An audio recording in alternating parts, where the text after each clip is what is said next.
Muy buenas tardes, hermanos, el Señor les bendiga. Vamos a orar para comenzar la reunión del día de hoy. Padre eterno, te damos gracias por tu amor, por tu misericordia. Gracias, Padre bendito, por esta palabra que vamos a recibir de tu mano. Gracias porque tú eres fiel, Señor amado. Tú siempre nos muestras día a día al leer tu palabra, al analizarla, nos muestras cuál es tu voluntad para con nosotros. Ahora te pedimos que nos ayudes, Señor, a aceptar esa voluntad y a verdaderamente manifestar, Señor, en nuestras vidas un cambio hacia el bien, obviamente, Señor amado, hacia lo correcto, hacia hacer tu voluntad cada día más. Sabemos que tenemos la salvación en Cristo, pero queremos perfeccionarnos, queremos santificarnos en tu palabra. Santifícanos a través de ella. En el nombre de Jesús. Amén. Muy bien, vamos a continuar en Mateo, capítulo 8. Vamos a leer del versículo 23 al 27. Dice así la palabra del Señor.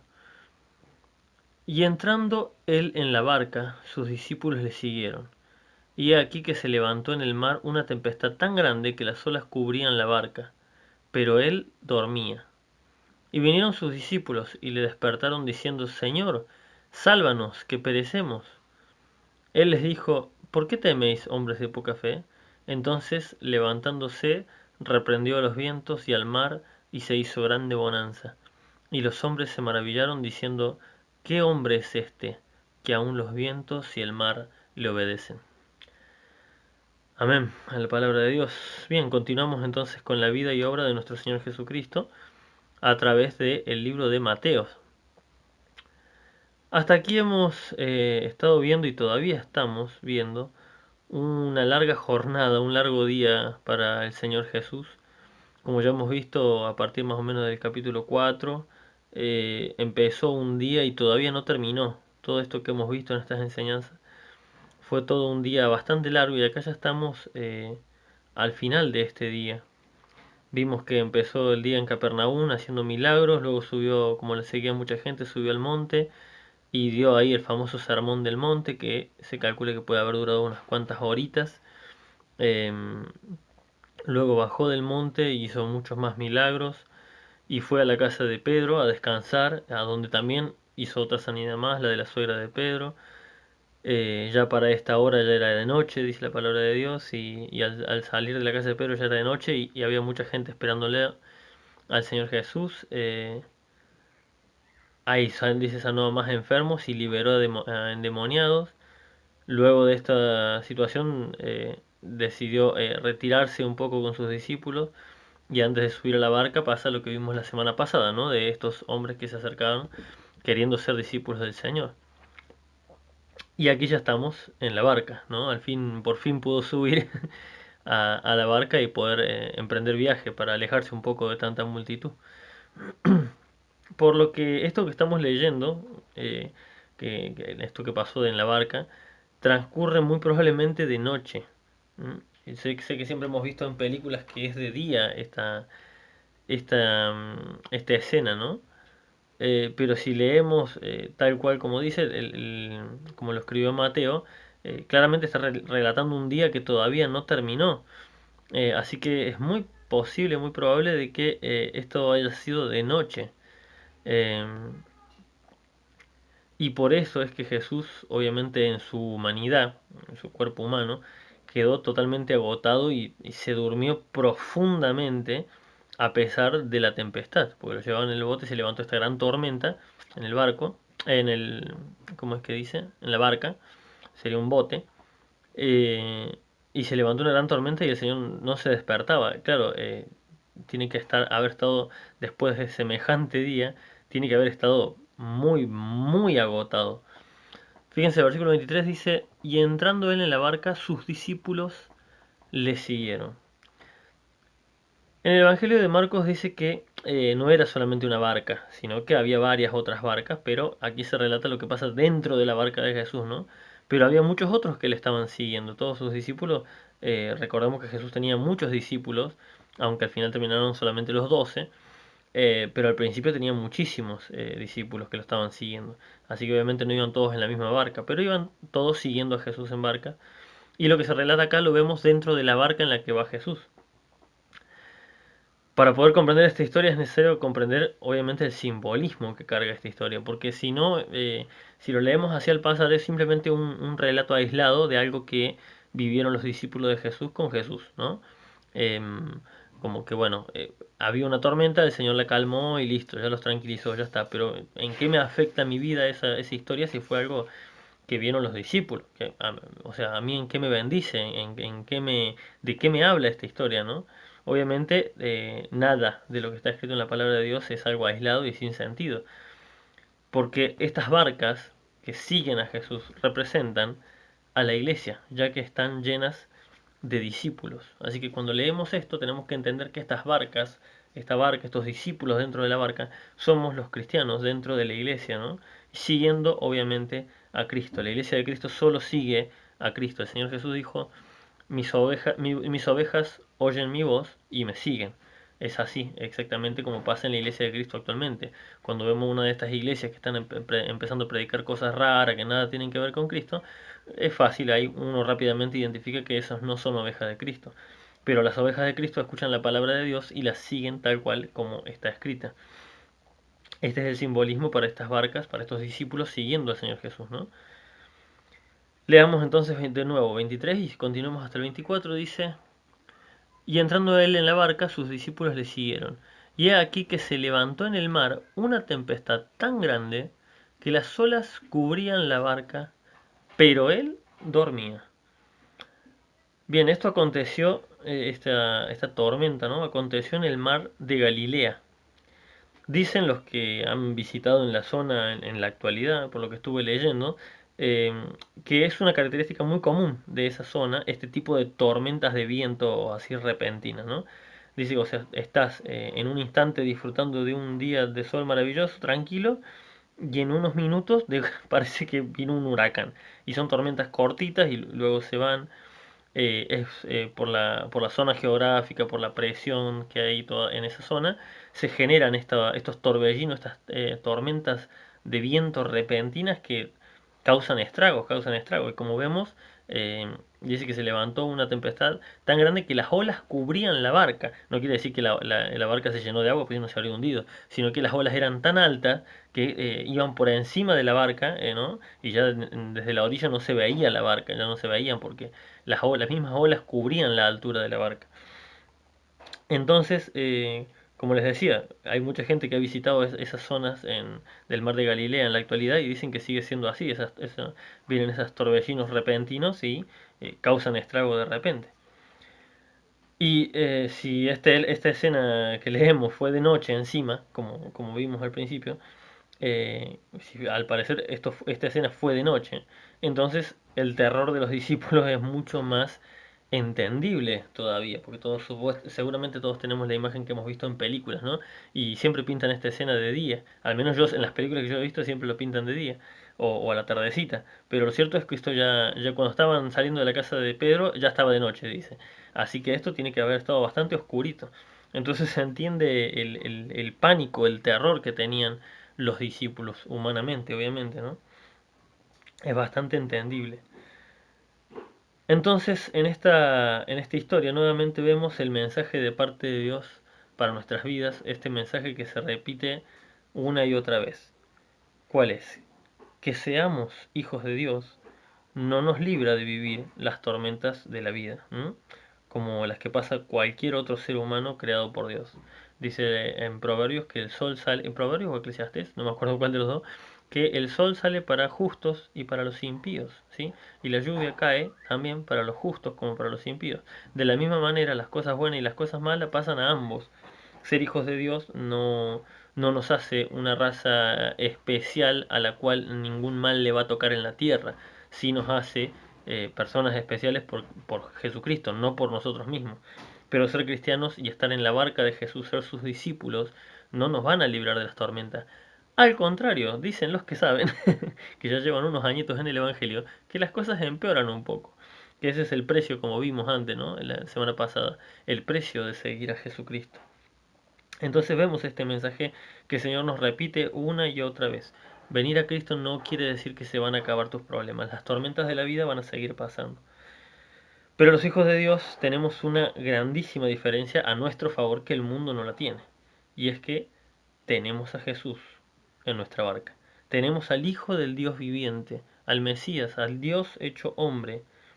Lo tenemos en nuestra barca, ¿no? ¿Y cómo estaba Jesús en la barca con los discípulos? Dice, pero él dormía, dormía, ¿no? ¿Se duerme Dios? Buena pregunta, ¿no? ¿No dice un salmo, no se dormirá el que te guarda? ¿No? Le dice Israel. ¿Se duerme entonces Dios o no se duerme? Bueno, Jesús es 100% Dios, pero también fue mientras estuvo en la tierra 100% hombre. Jesús no era medio humano y medio Dios, no, no, era 100% Dios y 100% hombre. Y obviamente, como ya vimos, este fue un día bastante extenuante, o sea, fue agotador a puntos que no nos podemos, ¿cómo se llama? A niveles que no nos podemos imaginar, que a todo momento lo estaban siguiendo la gente y él seguía haciendo milagros, eh, seguía enseñando a donde iba, hasta el último momento antes de subir a la barca todavía estaba ahí, eh, no discutiendo, sino enseñándole a estos hombres que querían seguirlos que la cosa no era tan fácil, ¿no? O sea, ha sido un día para el Señor totalmente cansador humanamente en su cuerpo humano, porque Él sufrió las debilidades como nosotros, como cualquiera de nosotros las sufriría. Así que su cuerpo humano, obviamente, estaba dormido, estaba totalmente rendido y cansado, pero siendo 100% Dios, Jesús estaba en completo control de la situación. ¿Sí? Y esto es lo que vamos a leer más adelante, nos vamos a dar cuenta que Él todo el tiempo estuvo viendo todo lo que pasaba adentro de la barca, ¿no? En reiteradas oportunidades vemos que él sabía todo lo que iba a pasar con anterioridad, varias veces, ¿no? Por ejemplo, cuando llegan a Jerusalén, cerca del final, antes de que lo crucifiquen, manda a los discípulos y le dicen, va a haber un hombre que está así, y díganle esto, el Señor me manda, y van y pasó exactamente así. En otra oportunidad, Pedro le dice, anda, pesca, y dentro del pescado vas a encontrar una moneda y anda a pagar los impuestos tuyos y míos con esa moneda. Son cosas que una persona normal no podría saber. Claramente Jesucristo es Dios y estas cosas las sabía todas de antemano y así muchas otras cosas, ¿no? Muchas otras situaciones que vamos a ver a lo largo del estudio de Mateo de cosas que el Señor ya sabía de antemano. Él ya las sabía con anterioridad. Así que es obvio que sabía que esta tormenta los iba a agarrar en medio del mar con él durmiendo, ¿no? Entonces la pregunta es, ¿no? ¿Por qué no les dijo nada? ¿Por qué no les avisó? Che, les aviso una cosa, yo me voy a dormir, pero cuando vayamos a mitad del mar va a venir una tormenta fuerte. No se preocupen, yo estoy dormido, pero estoy en control, ¿eh? ¿Por qué no les dijo nada el Señor? ¿Por qué no les avisó? ¿Por qué no se tomó la molestia de decirles, che, tengan cuidado de que va a pasar esto? Bueno, esta es la parte más maravillosa de la enseñanza. Una de las preguntas más, podríamos llamarles siendo bueno, una pregunta muy tonta realmente que hemos hecho muchas veces todos y muchos obviamente no creyentes hacen hoy en día. Si Dios existe, ¿por qué no evita los males del mundo? Si Dios existe, ¿por qué no evita que me pasen estas cosas malas que me pasan? Esa pregunta obviamente nace en el mundo, en la gente del mundo, de no comprender la maldición del pecado en el mundo. Esta pregunta es obviamente que la gente no quiere, de hecho se burlan del tema del pecado original de Adán y dicen, ah, claro, como Adán pecó, entonces todos tenemos que pagar por culpa de él. Como si nosotros en el huerto del Edén hubiésemos hecho algo distinto a Adán. No había nadie más humano que Adán. No había humanamente nadie más perfectamente humano que Adán. Era el único humano, era el único hombre. Así que nadie de nosotros habría hecho otra cosa. Seguramente hubiésemos hecho lo mismo o algo peor. Y nadie obviamente quiere entender esto de que en el pecado de Adán estamos todos representados. Y decimos, no, bueno, ¿yo qué culpa tengo? Dios cómo me va a juzgar a mí por lo que hizo Adán. ¿Cómo voy a terminar yo pagando el pato de lo que hizo otro hombre? Bueno, lo vivimos a diario, todos vivimos al menos los que vivimos en Argentina, vivimos en una situación terrible hace muchísimos años, económica, social, y ahí se va degradando y degradando. Y yo no voté por el presidente actual, sin embargo el presidente actual me representa. y me guste o no me guste, las decisiones que tome me van a afectar igual. Es así. Bien, exactamente así es para la humanidad con Adán. Por más de que nosotros no lo hayamos elegido a Adán como el representante de la humanidad, lo eligió Dios como representante del primer hombre en la tierra. Y si eligió a Adán, seguramente habrá sido el menos peorcito. Entonces Dios jamás nos promete la ausencia de problemas. Jamás nos promete la ausencia de problemas, sino su presencia en medio de ellos. Eso es lo que el Señor estaba haciendo. Él no les advirtió que iba a venir una tormenta, pero Él estaba en medio de ellos. Su cuerpo físico estaba dormido, pero Él estaba, el Dios vivo y verdadero, estaba ahí en medio de ellos. El Señor no nos promete que no nos va a pasar nada malo, que no nos van a pasar cosas desagradables. Nos dice, confíen, yo vencí al mundo. ¿Sí? En el mundo van a tener aflicciones, dice el Señor Jesús, pero confíen, yo vencí al mundo. Bueno, los discípulos estaban a punto de aprender no solo eso, ¿no? Sino que también estaban por conocer que el Mesías no era simplemente un hombre milagroso, porque todos lo seguían como un fenómeno, ¿no? Como una persona que hacía milagros. De hecho, más adelante cuando Jesús le pregunta, ¿quién dice la gente que soy yo? Y unos dicen que sos un profeta, que sos un profeta reencarnado, que sos Juan el Bautista. O sea, todos tenían distintos conceptos de Jesús, pero no todo el mundo decía que él era el Mesías. Así que tampoco sabían bien quién era el Señor. No sabían que era Dios mismo hecho hombre.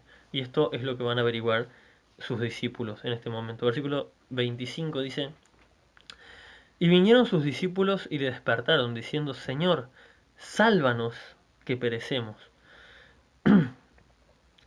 Cuando leemos esto nos damos cuenta de que ellos sabían que Jesús tenía el poder para salvarlos de la situación, ¿no? Aunque no sabían cómo, pero ellos sabían, ¿no? Porque les dicen, sálvanos que perecemos.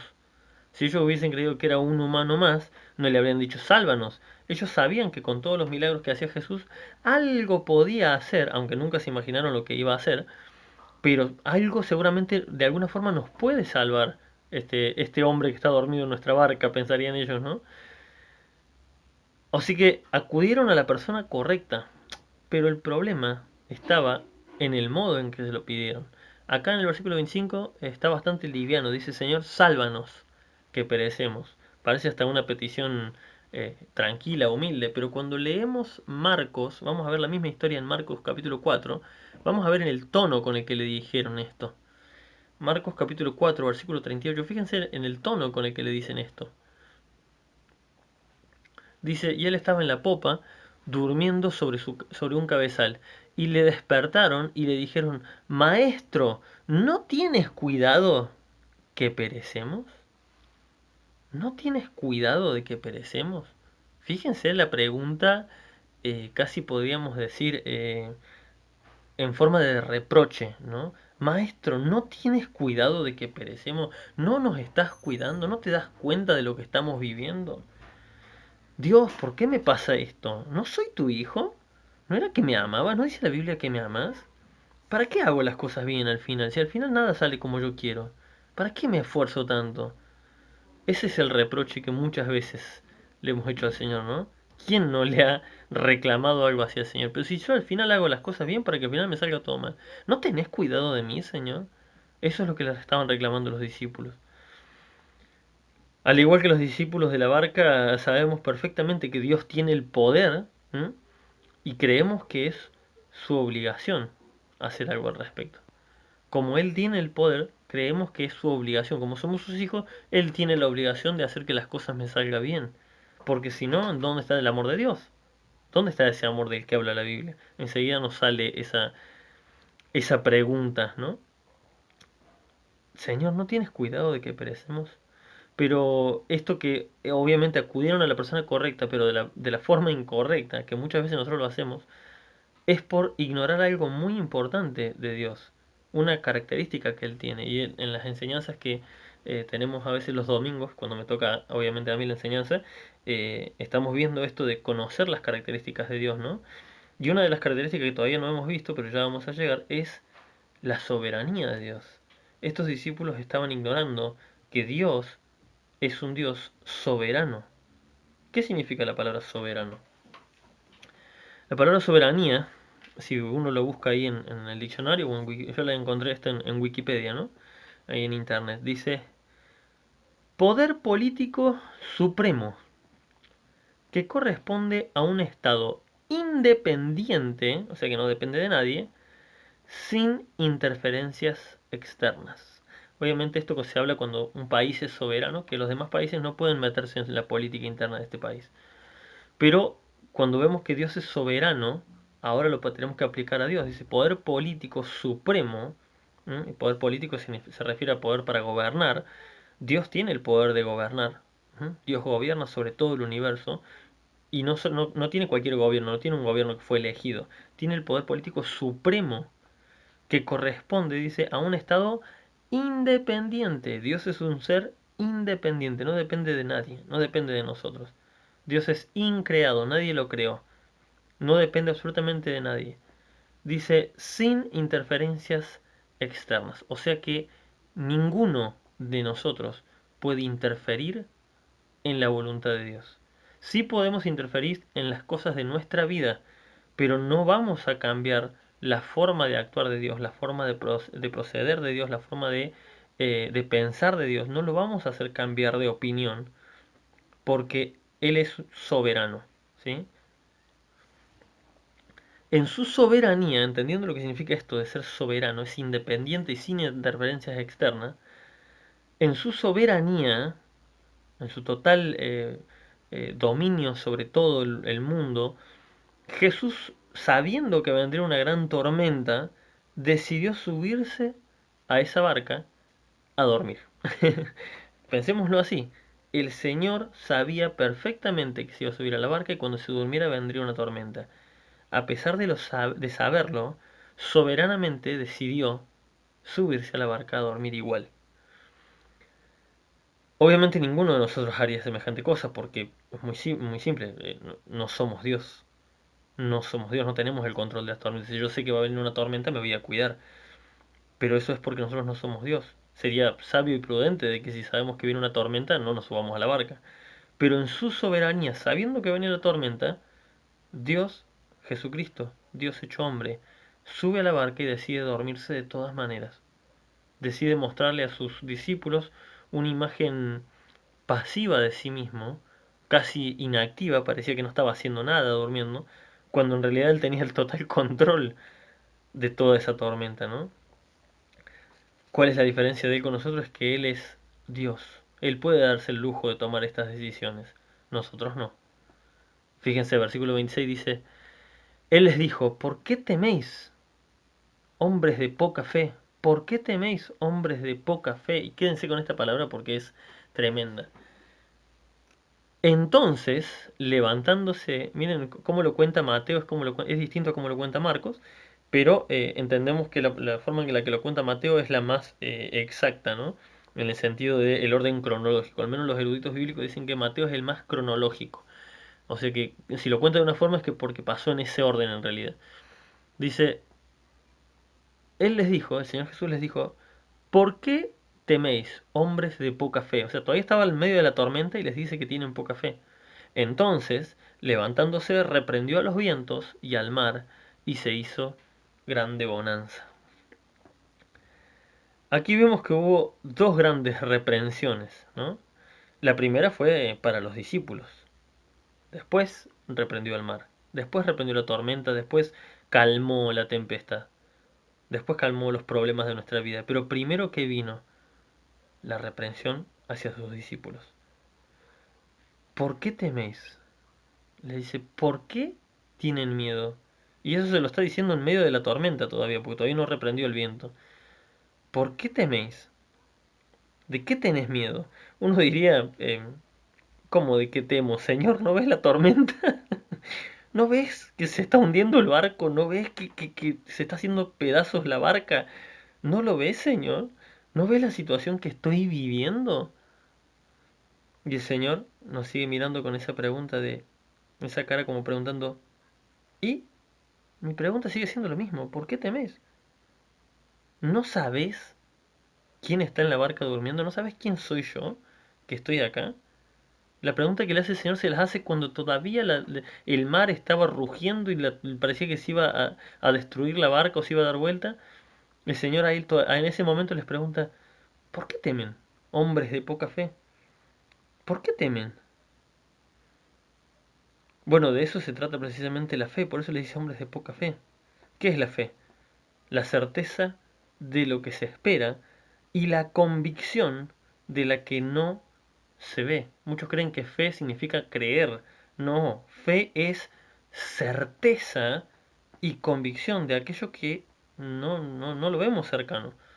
Es certeza y convicción de lo que no vemos y de lo que estamos esperando. Muchas veces usamos el lenguaje cristiano, pero no entendemos realmente el lenguaje cristiano. Hablamos de fe, pero no entendemos lo que significa realmente la fe. Decimos que Dios es omnipotente, que tiene el poder de hacer lo que quiera, pero cuando Dios obra como quiere, no queremos eso. Sabemos que Dios lo sabe todo, pero no nos sometemos a la soberanía de Dios. Decimos que Dios es soberano, sí, pero yo quisiera que las cosas fueran de mi manera. Y esto de que muchas veces usamos el lenguaje cristiano y no lo entendemos, queda evidente en esa frase que dice el Señor, hombres de poca fe. No les dice sin fe, de poca fe. Ustedes creen, pero la fe que tienen es escasa, les dice. Y nos dice a nosotros, esta situación que estás viviendo, les dice, yo estoy acá en medio, ¿por qué temes? ¿De qué tenés miedo? No entiendo, el Señor, me imagino mirándolos a los discípulos, no entiendo, ¿cuál es el problema con la tormenta?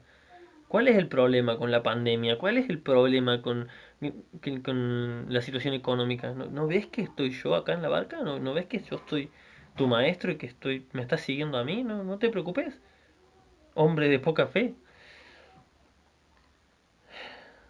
Me imagino al Señor diciendo, ok, decís que sos mi discípulo, que crees en mí y que me amas, pero no veo nada de eso en la práctica, ¿eh?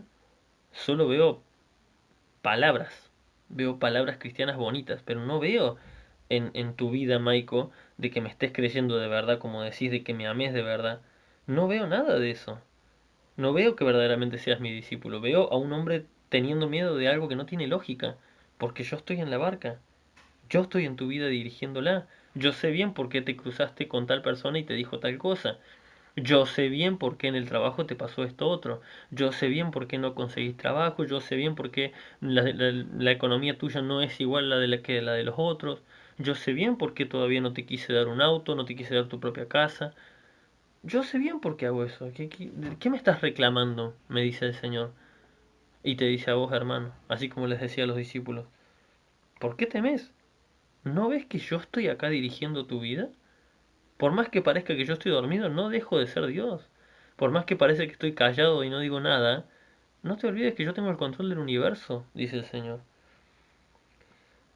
Primera de Juan capítulo 4, 20 dice, si alguno dice que ama a Dios, pero odia a su hermano, es un mentiroso. O sea, que si decimos que creemos en Dios, pero no confiamos en lo que Él hace en nuestras vidas, no confiamos en su soberanía, no confiamos en su poder, en su omnisciencia, entonces somos mentirosos, hermano. Si decimos que creemos en Dios, que amamos a Dios, pero no vivimos de tal manera, somos mentirosos. Somos mentirosos. Verdaderamente un hijo de Dios escucha la palabra de Dios y la obedece. Si no somos mentirosos. Versículo 27 dice,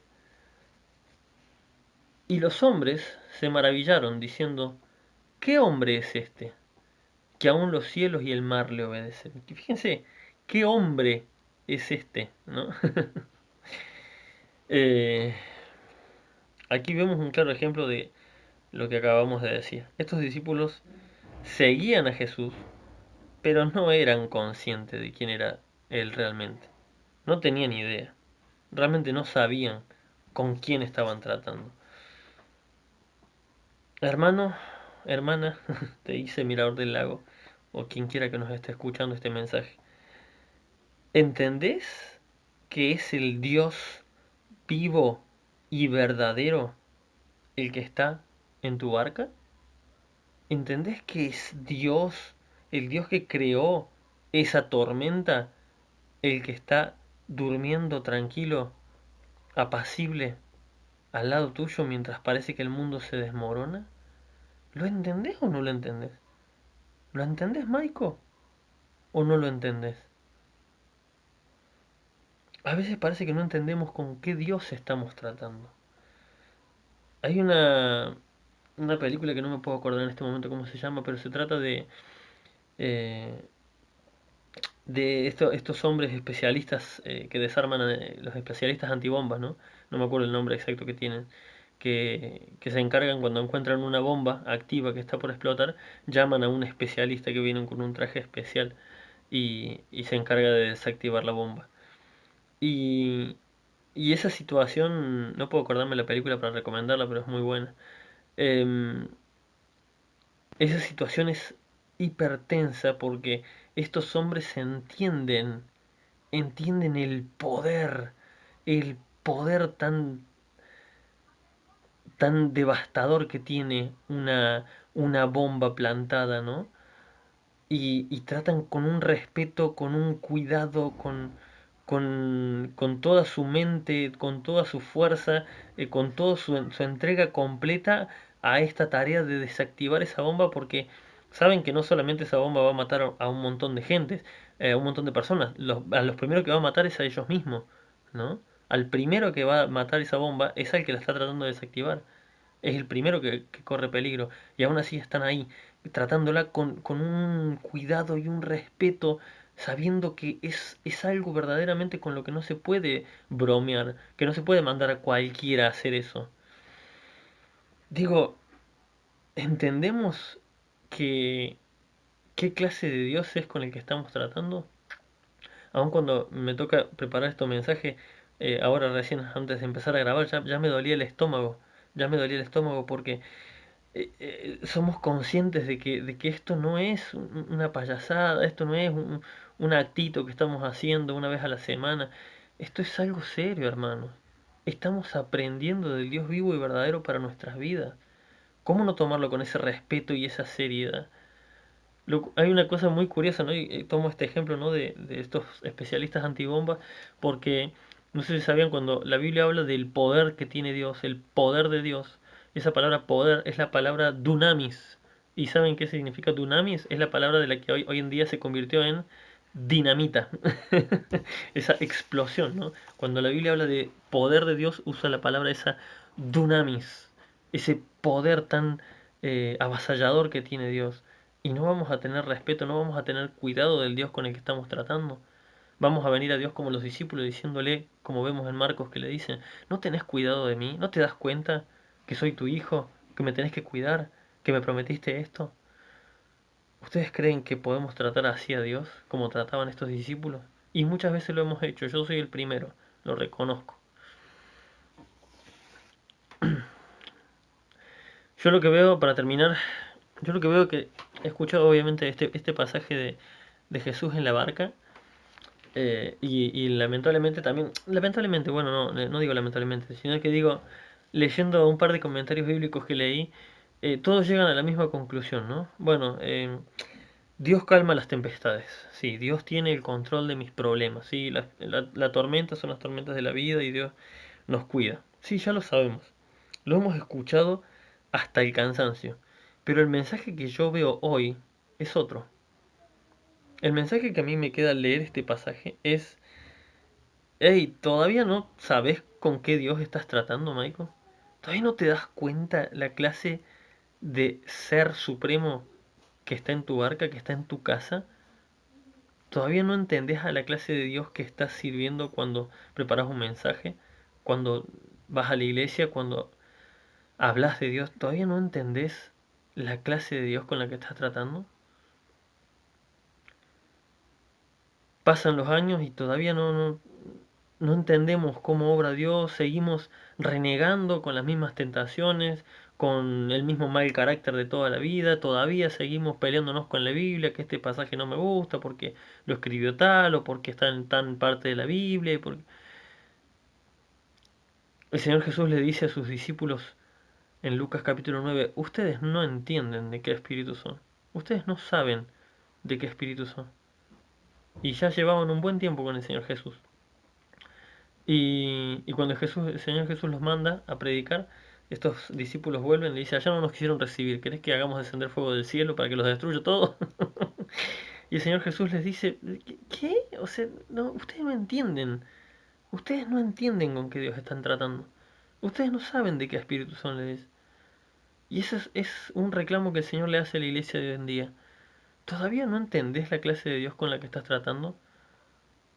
Hermanos, que verdaderamente podamos captar este mensaje para nuestras vidas y podamos verdaderamente entender de que esto no es una broma, esto no es una simple religión más del mundo. Nosotros estamos tratando con el Dios vivo y verdadero, el creador del universo, ni más ni menos. Amén. Que podamos tomarnos nuestro camino, nuestro andar diario, estas enseñanzas, las alabanzas cuando cantamos, la cena cuando participamos, que las podamos tomar con la solemnidad que corresponde al Dios vivo y verdadero. Amén. Que el Señor les bendiga grandemente, hermanos.